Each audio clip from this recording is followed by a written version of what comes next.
Thomas the Tank Engine, a popular United Kingdom TV show that spans for decades with multiple seasons, toys, books, video games, special movies, and even a special ride. Upon watching the 1980s TV show, there was a pilot episode that was not found.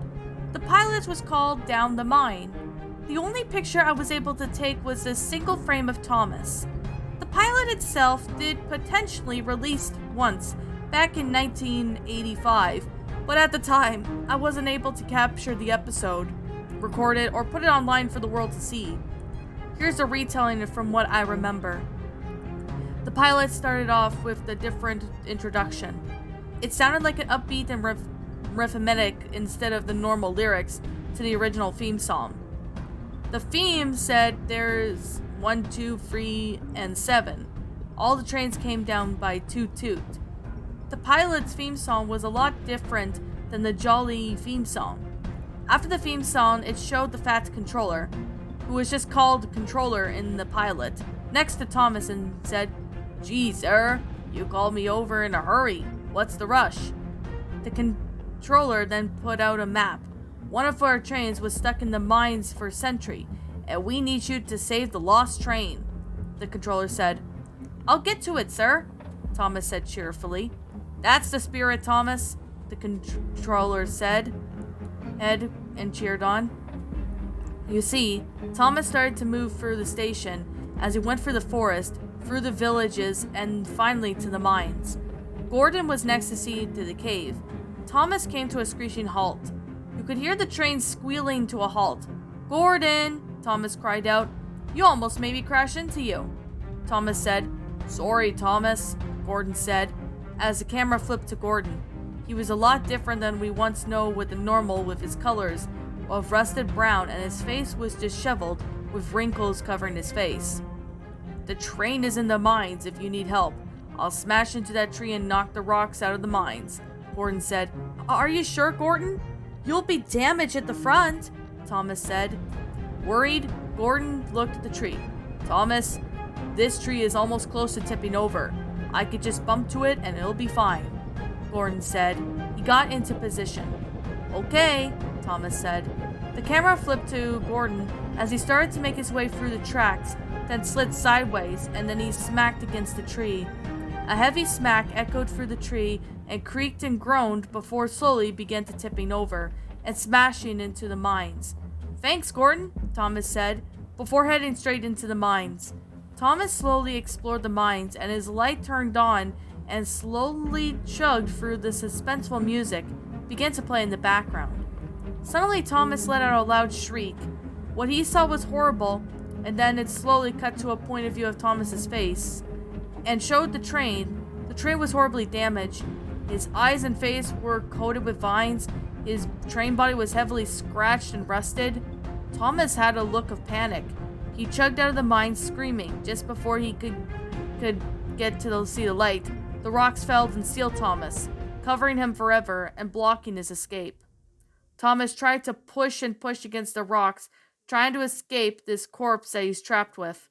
That's when he heard the distorted toot toot, before Thomas turned around and saw his blue color turn to sickish pale.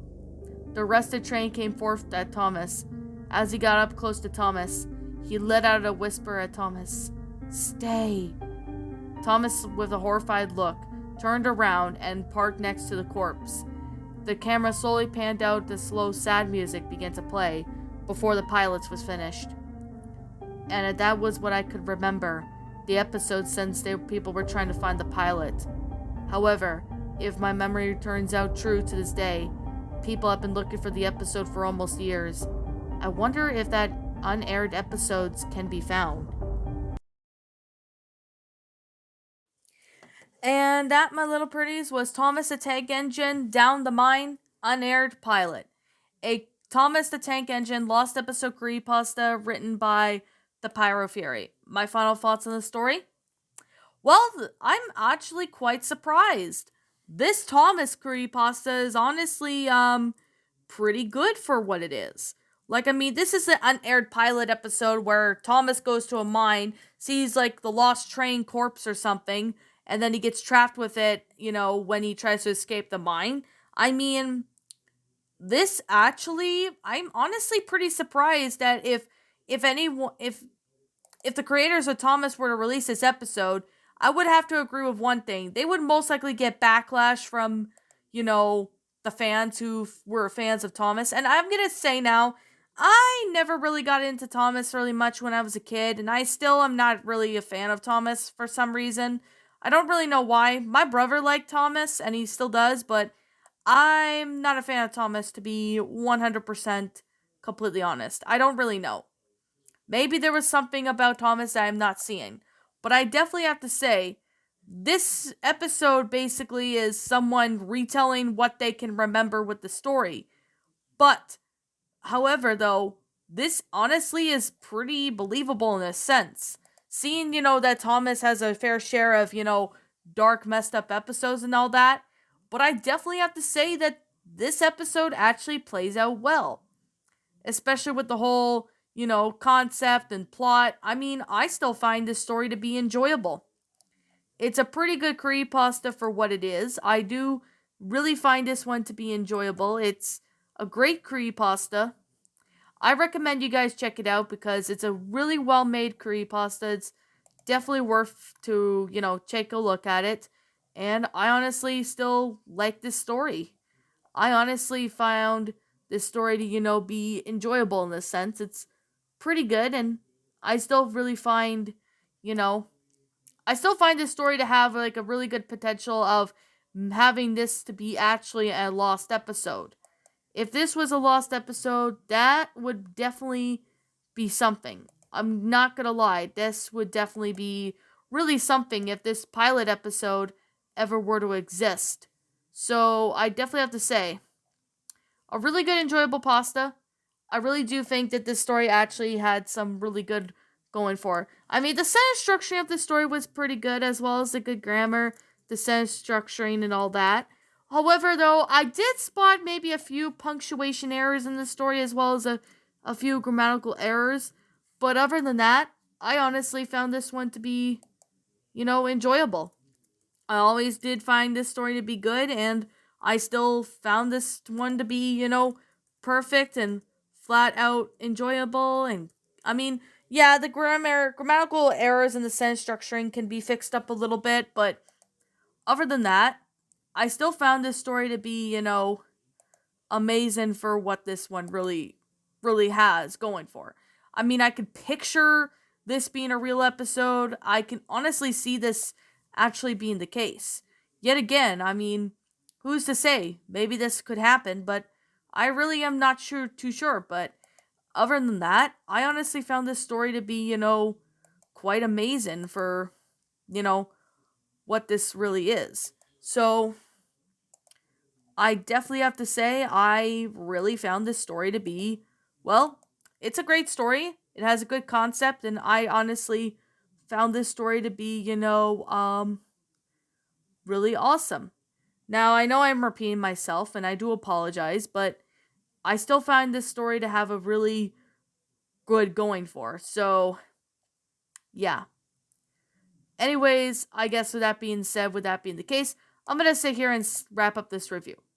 Like I'm going to say before, this is just simply my own personal opinion, and if you happen to disagree with me, that's fine too. We're all entitled to our own opinions in regards to these creepypastas, and this is simply my own personal thoughts.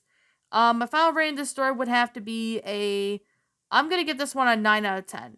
Mainly because of how good this story really is, especially with the concept. I do like the fact that this is actually pretty believable. However, though, I'm going to definitely say one of these things is this. The grammatical errors can be fixed up, as well as the few punctuation errors and a few sentence structure errors, but overall, I still really like this story. But yeah, I actually have to say it's very believable, and I'm glad this is not your typical lost episode pasta. It's actually quite original at most times, but there's no cliches really in this story. But maybe if there is, maybe you guys can point them out in the comments section. But yet again, that's just from what I personally know for a fact or something like that. But anyways, With that being said, with that being the case, what did you guys personally think about this creepypasta? Did you all enjoy it? Did you all not? Also, what we have done personally to help make this story a lot better? Feel free to leave me know what your thoughts are down in the comments below. I'm the Queen of Lions. Thank you so much for watching today's episode. And if you're brand new here to this channel, be sure to like, comment, and subscribe because I make brand new videos every single day. Don't forget to ring the notification bell to when I upload, so that way you guys will not miss an upload. And as always, please roll the outro because I'm out.